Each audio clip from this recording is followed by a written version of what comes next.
बिस्मिल्लाहिर्रहमानिर्रहीम। अस्सलामु अलैकुम। Welcome metropolitan foundation e-learning YouTube channel. Students, I am your new IT teacher, Miss Farah Shaheen. Students, I will teach you computer. Student, you are shifted in your new class 6 in secondary morning shift. Before I start computer, let me introduce.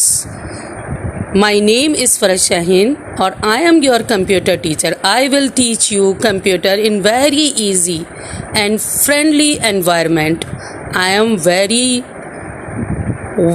warm welcome to all of you. My dear students, success has no shortcut. So be responsible, be sincere and be creative. And I wish that the online classes will be the brightest year of your future. Good warm welcome in class 6 secondary morning. Okay student, let's introduce first of all. This is your first class. Month of August, unit number 1, the evaluation of computers. Before I start unit number 1, let me explain what is computer. You know very well what is computer. I know very well कि you know very well कि what is computer. But little bit I will explain you what is computer. Computer is an electronic device which is developed by Charles Babbage nearby 19th century. It takes input data from the input devices like keyboard, mouse and other thing, and stores and process and produces all the work. Computer is very useful machine and it used at several places such as school, homes, banks, hospital, airport, railway station and for entertainment. You know very well कि nowadays computer become a very intelligent. तो देखिए students, ये एक machine है. Computer क्या है? Electronic machine. इसे क्या चाहिए? इलेक्ट्रिसिटी चाहिए. और जब तक इलेक्ट्रिसिटी नहीं होती तो कंप्यूटर हमारा नहीं चलता. तो सबसे पहले तो ये बात ध्यान में रखिए कि कंप्यूटर क्या है? एक इलेक्ट्रॉनिक डिवाइस है और इलेक्ट्रिसिटी जब नहीं होती, जब लाइट नहीं होती तो कंप्यूटर नहीं चलते हैं. यानी हम इंटरनेट नहीं चला पाते और बहुत सारी चीज़ें यानी जो भी लाइट से चल रही हैं या बिजली से चल रही हैं वो सब मशीनें जो हैं वो उस वक्त काम नहीं करती जब तक कि लाइट नहीं आए. तो कंप्यूटर को चलाने के लिए हमें लाइट की ज़रूरत है. तो ये इलेक्ट्रॉनिक डिवाइस हो गया. कंप्यूटर क्या है? Electronic device. यहाँ तक तो आपकी बात समझ में आती है कि कंप्यूटर क्या है? एक मशीन है. और ये मशीन किस चीज़ से चलती है? बिजली से चलती है. जब लाइट नहीं होती तो कंप्यूटर नहीं चलते हैं. अच्छा जी, ये मैं एग्ज़ाम में भी पूछूंगी कि आपके कंप्यूटर बुक के राइटर कौन है. ठीक है. In this unit we will learn about. देखिए इस यूनिट के अंदर हम क्या क्या चीज़ें पढ़ेंगे. सबसे पहला टॉपिक है हमारा पेज नंबर 1 के ऊपर, मैकेनिकल कंप्यूटिंग डिवाइसेस. कंप्यूटिंग का मीन क्या है? मतलब क्या है कंप्यूटिंग का? गिनना काउंट करना. तो today's topic is mechanical computing devices. We will learn about mechanical computing devices, abacus, Napier's bones, slide rule, calculating clock, Pascal line, Libyan's wheel, arithmeter and Babbage difference and analytical engine, census calculator. ठीक है students, computer are nowadays being used everywhere. Computer हर जगह use हो रहे हैं and there is hardly any field where the computers have not made their impact. कोई भी ऐसी जगह नहीं है जहां कंप्यूटर का असर ना हो। हर फील्ड के अंदर कंप्यूटर है। बिना कंप्यूटर के बगैर कोई भी फील्ड क्या है, पूरी नहीं है। Computer is one of the greatest inventions bye humans. Human की सबसे बड़ी इजाद क्या है, कंप्यूटर है। यानी सबसे ग्रेटेस्ट कहना चाहिए, सबसे नंबर 1 अचीवमेंट क्या है, कंप्यूटर बनाना। ह्यूमंस का, इंसान का कंप्यूटर को बनाना सबसे ज़बरदस्त मशीन का बनाना है। A lot of efforts has been put into the developing computers. देखिए कंप्यूटर एक दिन में तो बना नहीं है भैया। कंप्यूटर को बनाने में बड़ी मुश्किल और मेहनत की गई है।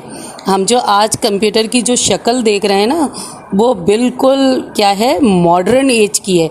लेकिन कंप्यूटर को बनाने में जो टाइम लगा है, जो एफर्ट लगी है, जो मेहनत लगी है, हम इस यूनिट में उसी को ही डिस्कस कर रहे हैं। Computer manufacturers keep on making advancements to improve the efficiency. हर दफ़ा कंप्यूटर को बनाया गया, फिर उसे देखा गया, उसे परखा गया, फिर उसमें जो मिस्टेक्स थी फिर उनको हटाया गया। इस तरह से कंप्यूटर को क्या किया गया, डे बाय डे कंप्यूटर के ऊपर क्या किया गया, काम किया गया। यानी मैन्युफैक्चरर्स, कंप्यूटर बनाने वाली कंपनियों ने इसे बहुत मुश्किल से इसको इम्प्रूव किया और इसके ऊपर कितना टाइम लगा ये भी हम डिस्कस करेंगे। Let's briefly discuss the history and.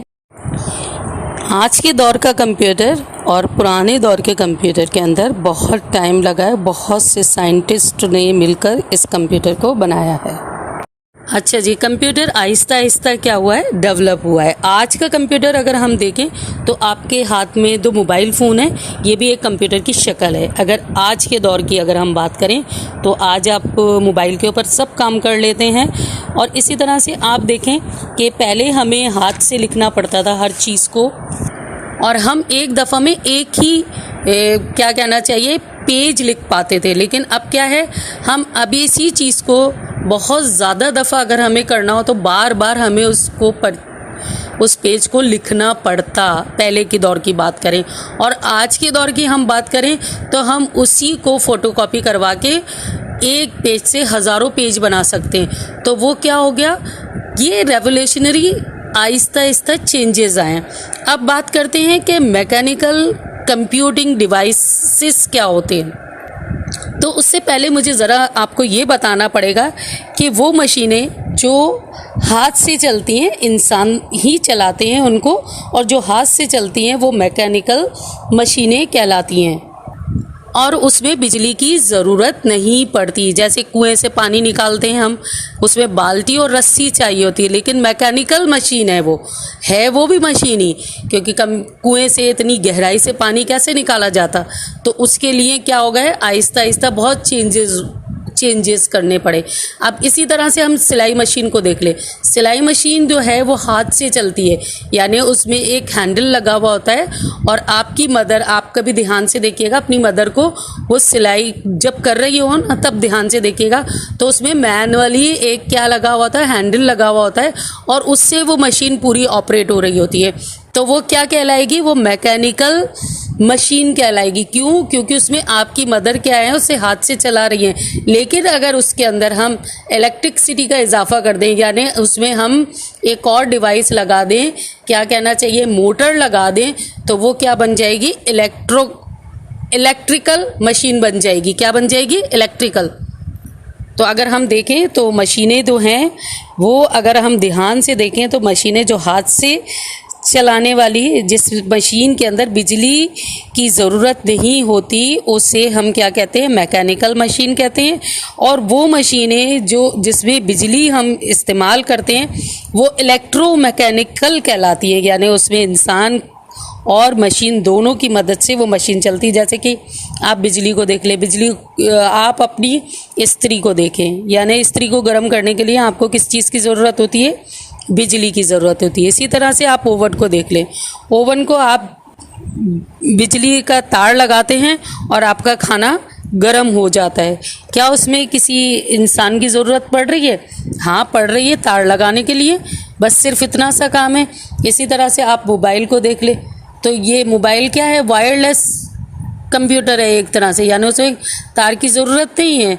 यानी हम जो अपने घर के अंदर कंप्यूटर को ऑपरेट कर रहे होते हैं तो उसमें हम उसको बिजली देने के लिए क्या कर रहे होते हैं? उसे बिजली देने के लिए वायर लगा रहे होते हैं। लेकिन अब क्या हो गया है? हम चार्जेबल मशीनों का, मोटरों का इस्तेमाल कर रहे हैं। तो वो क्या है? सारी वो चीज़ें जो इलेक्ट्रिक से चल रही हैं वो क्या कहलाती है? इलेक्ट्रोमैकेनिकल मशीन्स कहलाती हैं। तो टाइप्स ऑफ मशीन्स बता रही हूँ, जो मैकेनिकल 2 हाथ से चलने वाली हैं, दूसरा इलेक्ट्रो जिसमें इलेक्ट्रिसिटी यूज़ हो रही है तो वह इलेक्ट्रो मैकेनिकल हो गई, और फिर क्या हो गई? ट्रांसफार्मर जिसमें हम आगे चल के पढ़ेंगे ट्रांसफार्मर को, ये बहुत लेंदी हो जाएगा।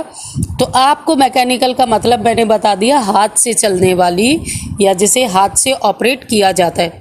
आज हम मैकेनिकल कंप्यूटिंग डिवाइस की बात कर रहे हैं, जिन डिवाइस के ऊपर इंसान को खुद काम करना पड़ता है। In earlier day man use to count with the help of stones bones. पहले इंसानों ने पत्थरों पे फिर हड्डियों पे गिनना शुरू किया। With the passage of time, वक्त गुजरने के साथ साथ humans need better device for calculation purpose. इंसानों को ज़्यादा बेहतरीन कैलकुलेशन पर्पस के लिए डिवाइसेस की ज़रूरत पड़ने लगी। This result in development of many devices use for computation. इसके रिजल्ट में उन्होंने डेवलप की और डिवाइसेस कैलकुलेशंस के लिए, कंप्यूटेशन के लिए, प्लस माइनस के लिए। Let us discuss about some of these machines in chronological order. इनको हम बनने के अमल के साथ साथ इसको जो है हम ऑर्डर में डिवाइड करते हैं, जो सबसे पहले बना, उसके बाद बना, उसके बाद बना। एबेकस 5000 6000 BC, 5000 6000 BC के दरमियान ये इस्तेमाल होता रहा और इसी पे काउंटिंग होती रही। The abacus was the first calculating machine. ये एबेकस आजकल हमारी मॉन्टेसरी की क्लासेस में यूज़ होता है काउंटिंग के लिए। ये फर्स्ट काउंटिंग मशीन। देखिए, बहुत सारी पिक्चर्स यहाँ पर शो की गई हैं अबेकस की। आप इन पिक्चर्स को ध्यान से देखिए। ये सारी कौन सी मशीनें हैं?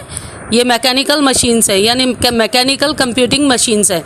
इसे हम अपनी मॉन्टेसरी की क्लास के अंदर यूज़ करते हैं। मॉन्टेसरी की क्लास के लिए बच्चों को मैथमेटिकल कैलकुलेशन सिखाने के लिए हम इस डिवाइस का यूज़ करते हैं। तो ये क्या है? हमारी सबसे पहली, कंप्यूट का मतलब क्या है? काउंट करना। कंप्यूट का मतलब क्या है? काउंट करना। गिनने वाली मशीन जो पहली इजाद हुई है वो कौन सी हुई है? अबेकस हुई है। अबेकस डेवलप इन चाइना में बनी थी। It was use to count number and perform simple calculation such as addition and subtraction. इस पर हम प्लस और माइनस करते थे। किस तरीके से प्लस करते थे? तो बीट्स काउंट कर लेते थे। हमारे बच्चे लाइंस डाल के प्लस माइनस करते हैं, हम बीट्स की मदद से करते थे। इसके ऊपर की बॉडी 7 कहलाती थी। ये वाला स्ट्रक्चर जिसमें 2 बीट्स लगी हुई हैं, और नीचे वाला अर्थ कहलाता था। ये इसकी बीच की एक रॉड है, इसमें रॉड लगी हुई थी। 11 रॉड्स हैं ये इसके अंदर, और इसके अंदर हर रॉड के अंदर 7 जो है वो बीट्स लगी। आप ज़रा अपनी बुक की पिक्चर को ध्यान से देखिए तो आपको समझ में आ जाएगा। जो मैं समझा रही हूँ ये बुक को देखकर ही समझा रही हूँ।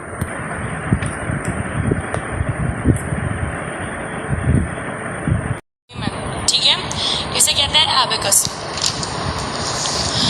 A typical abacus consists of a rectangular frame with several fixed rod having movable beam. एक typical abacus जो होता है वो एक rectangular frame में होता है जिसके अंदर fixed rod लगी हुई होती हैं और हर rod के अंदर beads होती हैं। A beam और cross section bar separate the frame into 2 section. जैसे कि ये beam लगी हुई है, ये इसको 2 section में divide कर रही है। अब known as the heaven and the earth, ऊपर वाले को हम heaven कहते हैं, नीचे वाले को हम earth. Number are represented by positioning the bead in different places. Number को हम beads को ऊपर नीचे करके represent करते थे. Calculation are done by moving beads on the rod away from and toward to the cross section. हम उसे कभी माइनस करते थे तो हटा देते थे, प्लस करते थे तो जोड़ लेते थे. Napier bonds 1670s AD में ये बना. Napier bond device a set of logarithm based multiplication table curve in a ivory string. Napier bones जो हैं वो एक स्टिक के ऊपर लोगैरिथम बेस नंबर जो थे प्रिंट हुए थे उसको यूज़ किया जाता है। उसको यूज़ करने के लिए अलग रूल्स थे। Arithmetic operation were done by manipulating rods called bone. उसकी बॉन्स को हम मैनिपुलेट करते थे, एक साथ अरेंज करते थे, तो उसमें प्लस और माइनस, उससे हम प्लस माइनस करते थे। Napier rod render the complex process of multiplication and division easy. Napier rods के आते ही कॉम्प्लेक्स मतलब मुश्किल जो मल्टीप्लिकेशन और डिवाइड था वो क्या हो गया, ईजी हो गया। Slide rule the first. अच्छा जी, देखिए इसके आते ही हमारी जो मुश्किल कैलकुलेशन थी वो आसान हो गई। क्या हो गई? इसके आते ही, किसके आते ही? नेपियर्स बोन्स के आते ही हमारी जो कैलकुलेशन मुश्किल थी वो आसान होती चली गई। was result of joint effort of two Englishmen। जो पहला स्लाइड रूल बना वो जॉइंट एफर्ट से बना दो इंग्लिशमैन के, जिसमें Edmund Gunter and William Oughtred, दो आपके पास साइंटिस्ट मौजूद है। Slide rule based on Napier logarithm, ये नेपियर लोगैरिथम की बेस पे ही बनाया गया, डिज़ाइन किया गया। was the first analogue computing device of modern age. सबसे पहली एनालॉग कंप्यूटिंग डिवाइस थी मॉडर्न एज की। एनालॉग वो होती हैं जिसमें हम रीडिंग आगे पीछे करके ले रहे होते हैं। In a slide rule multiplication subtraction were figure out according to the physical distance. ये फिजिकल डिस्टेंस के हिसाब से हमने इसमें प्लस माइनस मल्टीप्लाई और सब्ट्रैक्शन करना शुरू किया। इसके अंदर एक स्केल होता है, एक मेटल विंडो होती है इसकी जिसमें हम रीडिंग्स ले रहे होते हैं, एक स्लाइड कर्सर होता है जो नीचे मूव कर रहा होता है, एक स्लाइडिंग बार होता है जो ऊपर स्लाइड कर रहा है, एक फिक्स बार होता है जिसके ऊपर हमारा स्केल मूव करता है। ये इसके पार्ट्स हैं। ये पूछे जाते हैं write down the parts of slide rule, तो आप इसके नाम याद करना आपके लिए ज़रूरी होता है। Calculating clock. अब बात आती है कैलकुलेटिंग क्लॉक की जो 1623 AD में बनी। इन 1623 AD the first 6 digit calculating machine called calculating clock was designed by William Stickert of Germany। ठीक है, विलियम स्टिकर्ट थे जर्मनी के, बेस्ड ऑन नेपियर लोगैरिथम। ये भी नेपियर लोगैरिथम पे बेस करता था। Number what at on rotating cylinders के सिलेंडर थे गोल गोल, उनके ऊपर नंबर छपे हुए होते थे। इन मशीन केसिंग, ये मशीन के केस की तरह से थे। This machine could add subtract multiply divide. It was 6 digit machine which indicate overflow by running a bell. जब आप इसमें हद से ज़्यादा बड़ा नंबर डाल देते थे जितनी इसकी कैपेसिटी नहीं होती थी तो इसके अंदर एक बेल लगी हुई थी, वो बजा करती थी। Pascal line calculator. अब ये एक कैलकुलेटर है पास्कल लाइन जो बैलेंस पास्कल ने बनाया था, इसके बारे में हम पढ़ेंगे। ये बना हुआ बिल्कुल। The next phase of computing device came along with the invention of adding machine by balance pascal. एक नया फेज शुरू हुआ जब बैलेंस पास्कल ने एक नई मशीन इन्वेंट की 1642 में, जिसका नाम उन्होंने रखा Pascaline calculator. He was French mathematician, वो एक फ्रेंच मैथमेटिशियन थे। He device the machine in order to facilitate his father who was a tax collector. उन्होंने अपने फादर की हेल्प करने के लिए, जो कि टैक्स कलेक्टर थे, टैक्स जमा करने वाले इदारे में काम करते थे। It used gear dial a series of number wheels. ये गियर इसके अंदर लगे हुए थे और व्हील की मदद से जो है हम नंबर इसमें डायल करते थे। It was the first true calculating machine. ये एक सही मायनों में कैलकुलेटिंग मशीन थी। It could only perform addition and subtraction. Multiplication was perform by repeated addition and division was perform by repeated subtraction. Multiply होता था बार बार ऐड करने से और डिवाइड होता था बार बार सब्ट्रैक्ट करने से। मैं आपको बताती हूँ किस तरह काम करता था। इसके ऊपर जो ये व्हील्स लगे हुए हैं, समझे, ये यूनिट है, ये 10 है, ये 100 है, 1000 है, 10,000 है, ये लाख है। ठीक है, 6 डिजिट नंबर इसमें जाते हैं लाख तक की, 9 लाख तक आप काउंट कर सकते थे। जब हम इसमें कोई नंबर डालते हैं, जैसे मुझे 7 + 3 करना है, तो मैंने ये यूनिट वाला जो डायल है इसको 7 टाइम घुमाया, इसके ऊपर डिजिट बने हुए आते थे 1 2 3 4 7। जब ये 9 पूरा करता था तो ये इसको 1 दे देता था, तो ये 10 हो जाता था, ये फिर 0 पे आ जाता था, इसका 1 बढ़ जाता था, ये 10 की तरह काम करता था। फिर जब ये दोबारा मूव करता था उसमें एक और 1 प्लस होता था, फिर ये मूव करता था, हमें इधर से ही मूव करना पड़ता था। अगर हमें 20 में 20 प्लस करना है तो हम 2 टाइम इसको मूव करके इसको 0 पे रखते थे, फिर 2 टाइम दोबारा इसको मूव करते थे, 40 आ जाता। यहाँ पे डिजिट इसके ऊपर यहाँ पे इन बॉक्सेस में शो हो रहे होते थे। इससे हम इसको प्लस माइनस किया करते थे और बार बार प्लस करके मल्टीप्लाई और बार बार माइनस करके डिवाइड किया करते थे। ठीक है, ये किस तरह काम करता था मैंने थोड़ा समझाने की कोशिश की, होपफुली आपको समझ में आया हो। अब बात होती है लिबनेस व्हील। जी स्टूडेंट्स, हम पेज नंबर 3 तक आपका ये यूनिट मैंने एक्सप्लेन कर दिया। पेज नंबर 3, 1 और 2 मैंने एक्सप्लेन कर दिया। अब मैं पेज नंबर किससे स्टार्ट करूँगी? 3 से स्टार्ट करूँगी। किससे? लिबियंस व्हील से। सही है, नेक्स्ट क्लास के अंदर। यहाँ तक आज के लिए इतना ही काफ़ी है स्टूडेंट्स। अगर मैंने इससे ज़्यादा आपको समझाया तो आप पिछला भी क्या करेंगे, भूल जाएंगे। अब मैं आपको कुछ क्वेश्चंस दूंगी, वो क्वेश्चंस भी आपने क्या करने हैं, अपनी कॉपी के ऊपर लिखने हैं और हर एक उससे हर एक हेडिंग से मैं 2-2, 3-3 क्वेश्चंस लूँगी। अबेकस से, नेपियर बॉन्ड से, स्लाइड रूल से, कैलकुलेटिंग क्लॉक तक मैंने आज आपको पढ़ाया है। कहाँ तक पढ़ाया है? कैलकुलेटिंग क्लॉक और पास्कल लाइन तक, यहाँ तक पढ़ाया। Abacus, Napier bones, slide rule and calculating clock and pascal line, यहाँ तक मैंने आपको पढ़ाया। तो मैं इससे क्वेश्चंस आपसे क्या करूँगी, पूछूंगी आपसे। ठीक है स्टूडेंट? ओके जी, अल्लाह हाफिज़, अल्लाह हाफिज़। I miss you. We will meet इंशाल्लाह in school. Okay, till then अल्लाह हाफिज़ स्टूडेंट, अल्लाह हाफिज़।